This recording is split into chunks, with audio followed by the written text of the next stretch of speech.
Hello, welcome to a stack of computers. Today, in this pile of technology, don't worry about this. We'll be talking about this later.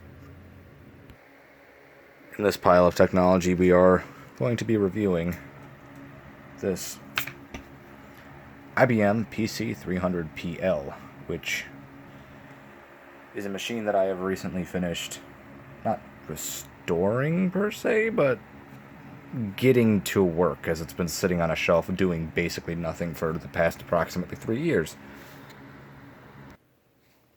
Now, according to my notes here, the IBM PC300 PL, let's see, I don't get a year here, but judging by the processor options and connectivity options, it probably came out sometime in 1996 or 1997 initially, coming with a Pentium MMX, Pentium 2, or Pentium 3 in a bunch of different frequencies that I really don't want to list off right now.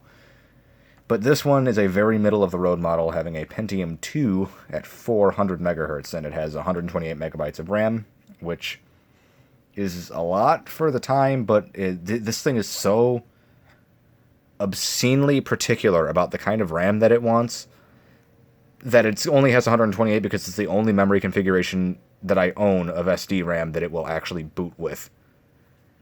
Yeah, I would show you the memory compatibility chart. It's on the inside of this cover, but there's a lot of stuff, and I really just don't want to move that. So, this machine features, like I said, a Pentium 3 or Pentium 2 at 400 megahertz, 128 megabytes of SD RAM. I believe it runs a front-side bus of 100 megahertz, and it has an integrated S3 Trio video chipset, which is suck. So now, getting this machine started, we will boot into Windows 98. It's going to complain about the CMOS battery because it uses some really weird, proprietary, lithium CMOS battery that I really can't find any information about at the moment. I do intend to fix it. I apologize for the lighting. The window is right there. But this machine, it being IBM, it uses a lot of weird proprietary stuff, and it's kind of just a bit of a pain to work with. But I keep it because it looks like this. It looks very nice. I think it's very IBM. And it stands out a lot from comparable machines from around the same time, like this Dell Optiplex GX110, this machine that I, built. This is something that I put together. Or like this compact Presario, which is a Pentium 100 megahertz of some kind. And there's a CMOS battery. Let me fix... Oh, there we go. Now, as far as sound goes, this machine has a Crystal something or other. It's pretty much the same kind of chipset that IBM was using in most things around this time, such as... I don't know, give me a second. Like this Pentium, like this ThinkPad 600, which hails from around the same time. It's a Pentium MMX, and I believe this uses a similar sound chipset solution. I'm just gonna get that off my desk. It smells like it's on fire all the time. I love it. And we're booting into Windows 98. So it uses it's basically a Sound Blaster 16 compatible thing. It does OPL3, and there's no wavetable or anything like that. It's just a simple, generic, basic late 90s chipset. Although it does retain pretty good Sound Blaster compatibility. It sounds okay. I'm not sure about DAW compatibility. Haven't really tried it. When I used to use this thing, when I first got it when I was younger, I used it with a Vibra 16 because I didn't know it had a sound chipset like that. Because I was incredibly stupid. Now, these machines were available...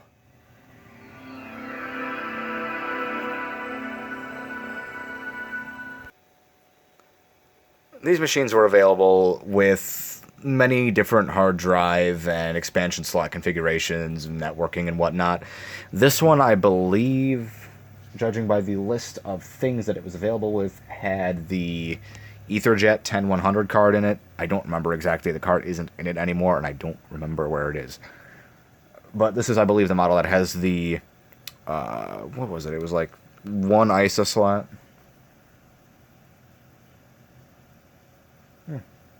This this page doesn't mention that any of these ever had ISO slots. So this computer doesn't actually exist. This machine has an ISO slot PCI and AGP, although it's that weird AGP where there's got to be like a notch by the I/O plate. And I don't know. I only own one card that'll fit in this computer, and I have misplaced it. So this thing will be running with its glorious Trio chipset, which you will see later in some of the benchmarks that I run, that it is not ideal. It's a little unhappy with me. Getting into Windows, this machine pretty well handles Windows 98. This is Windows 98 2nd Edition. This isn't an IBM install or anything. This is a fresh install with the sound and graphics drivers from the IBM disk. I apologize for the close framing. I am very close to my desk because I don't have a lot of room in here. But it has just basic, there's drivers. If you go into properties, you can see it says S3 Trio 3D, which is what this has. It's running at 800 by 600 because this monitor is very old. It's actually the original monitor with this computer. This is a 486 machine. This is a very old monitor. I'm surprised it's even doing 800 by 600. But this is just the monitor I have set up right now. So unfortunately, in this video, I will not be able to demonstrate Unreal Tournament. However, I do plan to do a video with as many of these machines as I can get to run Unreal Tournament, running Unreal Tournament, some of them in software accelerated mode, like this one, and probably this one, and some of them running it in Direct 3D, or if I can get my Savage working, S3 Metal API. This machine is the one that is the nice one. So there will be videos demonstrating and me rambling about everything here, especially that. That thing hurts me. It hates me, and it makes everything difficult. But there will be videos explaining all of these in the coming several decades. But within Windows, this is a good machine to use. If we go to Programs and open 3D Mark 99 Max, wait for it to load, we begin the demo mode of 3D Mark. And I will now mention that this machine actually, oddly enough for a computer from this era, comes with a built-in speaker. I think this one does as well, but it's just a decent speaker. It sounds okay, but I mean, it's just a little odd for IBM to include something like that. This was kind of half meant to be a home computer, but not really. That's not what IBM ever cared about, really. They tried that with the PS1 and the PS Value, whatever, the lower end, what was effectively just an XT in a different case. But this is not that. This is IBM kind of, it's like a higher end, like a home professional type machine. But if we look at the way that it runs 3D Mark, it's, ooh, let me turn off that exposure. It's a little tragic. I'll get the mouse off the screen. We get low frame rates, a lot of weird graphical stuff going on. I don't know what all that weirdness is in the little nebula looking thing. We're getting a frame rate that could probably be bested by PowerPoint. The moon is having troubles. And the game in general just freaks the hell out. That just has a lot of problems with the benchmark, and it's just this poor S3 chipset just doesn't want to deal with it. Now this is okay, because this is something that the S3 chip is pretty happy doing. But as soon as anything more complex than this gets on the screen, it just starts having problems. Like even this, the frame rate's pretty low, even though this is a pretty basic... Oh god.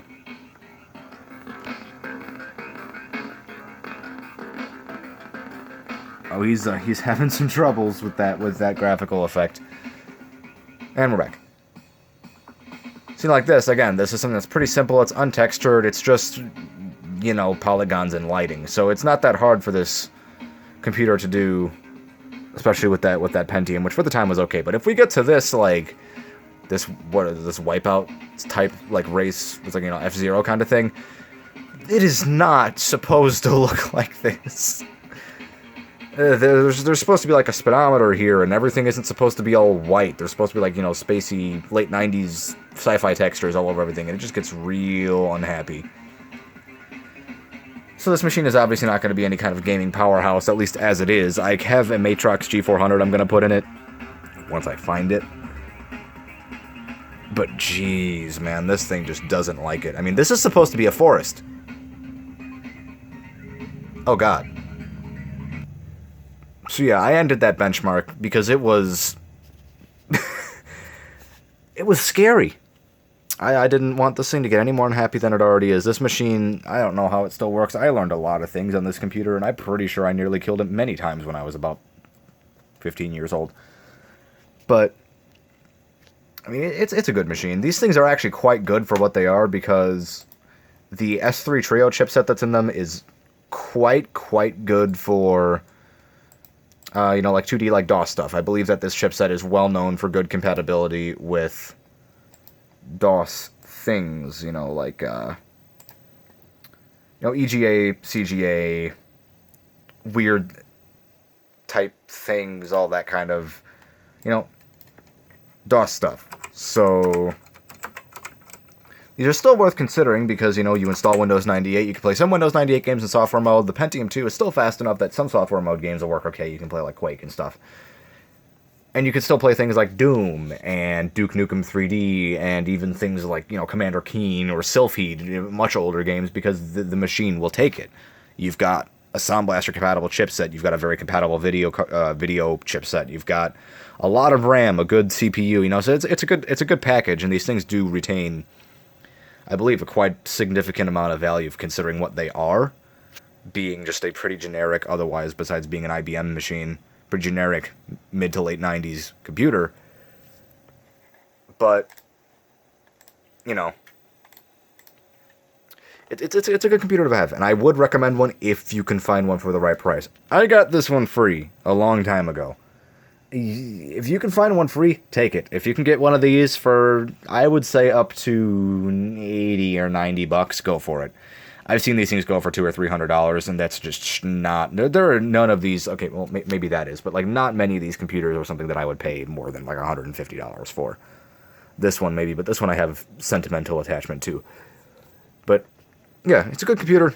Would recommend if you get it for the right price. This has been the inaugural episode of My Computer Apocalypse. Here's some flapping spaghetti. Thank you for watching.